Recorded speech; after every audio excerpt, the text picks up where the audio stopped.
Yra 3 tipų žmonės.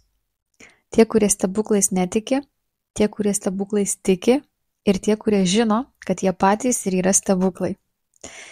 Pirma grupė žmonių yra tie, kurie mano, kad dalykai, kurie nutinka, yra atsitiktiniai. Kurie mano, kad gyvenimas veikia tik per logiką, racionalumą ir jėgą. Kurie dirba, veikia, daro dalykus naudodami tik savo jėgą. Nes reikia daryti, kovot, nugalėti, laimėti, ten turėti, naudot. Reikia ar nereikia pirkti, tenkintis visaip kaip per išorę, per materiją ir kuo daugiau, kuo labiau, tai tuo geriau, tuo maloniau. Kai kas nors nepavyksta, tada kalta aplinka, žmonės, blogas planas, ten bloga strategija, kažkokia netaip išskaičiuota buvo, na, arba patys ten galiausiai kalti. Kita grupė žmonių, kurie tiki stebuklais. Jų gyvenimas kur kas įdomesnis, turtingesnis vidumi. Tokie žmonės jau gyvenime ieško kažkokios gilesnės prasmės. Kelia savo gilesnius klausimus, sugeba įžvelgti subtilesnius dalykus, kuria jau ne iš jėgos, arba ne tik iš jėgos, bet ir naudodami savo vidinę galią. Domisi subtiliais dalykais, nors ir to tikėjimo, pasitikėjimo, pačia egzistencija dar galbūt kai kada ir pritrūksta, bet jau jie žino, mano, jaučia, kad yra kažkas daugiau. Jiems norisi save vis kaip nors įprasminti, realizuoti, galbūt per savo talentus, galbūt veikti, daryti dalykus iš savo pašaukimo. Laimės ir pilnatvės šitie žmonės jau vis randa būdami čia ir dabar. Nors ir dar nemažai dalykų gali daryti iš jėgos, gali pasitrankyti kraštutinumuose, dualizme, bet tada bent jau pradeda kažkaip ieškoti, kapstytis, kvestionuoti tam tikrus klausimus, kodėl tam tikri dalykai veikia, kodėl neveikia. Ir yra žmonių grupė, kurie žino, kad jie patys ir yra stebuklai. Šitie žmonės jau ramūs, žinantys, užtikrinti savimi ir tuo, kas kaip vyksta. Jie gyvena ištisiniai, nuolatiniai magijoj. Jų gyvenimas, kaip ir jie patys, yra ištisinis, nuolatinis stebuklas. Jie ne tik žino, kaip veikia gyvenimas, bet ir puikiai jame sugeba naviguoti.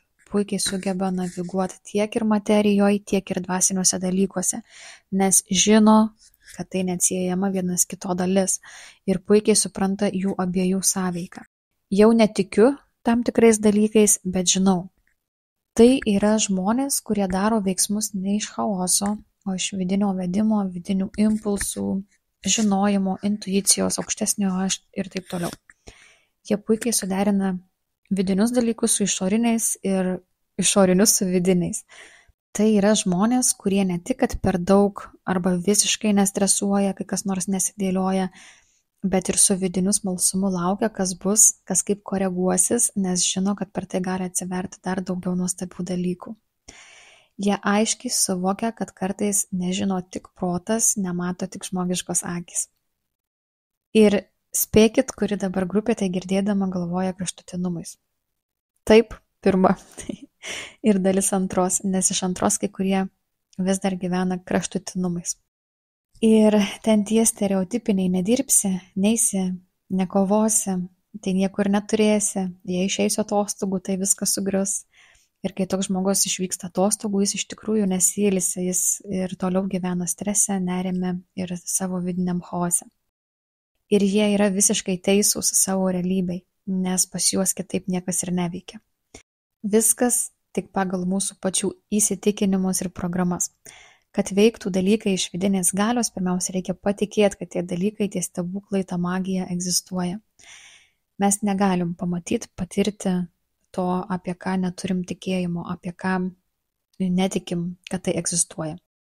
Nepamenu, kur girdėjau, bet kai kažkas paklausė vieno tikinčio, nereligingo, bet tikinčio žmogaus, ar jis matė Dievą, nes, jeigu tiki, tai turi matyti. Logika. Tai jis atsakė, kad jis jį mato, žino ir jaučia viskame, kiekviename ir niekame.